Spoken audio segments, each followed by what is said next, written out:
বসার বন্ধুগণ, আমি এই মুহূর্তে আছি টাঙ্গাইলের অনেক সুন্দর একটা পার্ক, ডিসি পার্কে বসে আছি।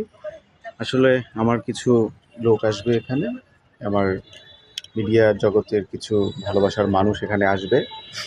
কাজের বিষয়ে একটা ছোটোখাটো একটা মিটিং আছে, যার জন্য এখানে বসে আছি। তারা আসলে এখান থেকে চলে যাব, কিন্তু এত সুন্দর পার্কটি কোথায় সুন্দরে পূর্ণ থাকবে তা না। পার্কের অবস্থা খুবই নাজেহাল, খুবই বাজে একটা পরিবেশ এখানে, মানে খুবই বাজে একটা পরিবেশ। আগে যেরকম ছিল সেরকম কিন্তু এখন আর নেই।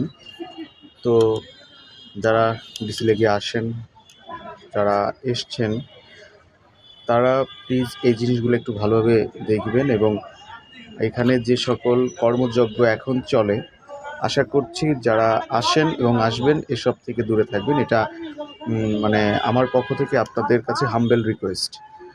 সো সবাই ভালো থাকবেন, সুস্থ থাকবেন। আল্লাহ হাফেজ।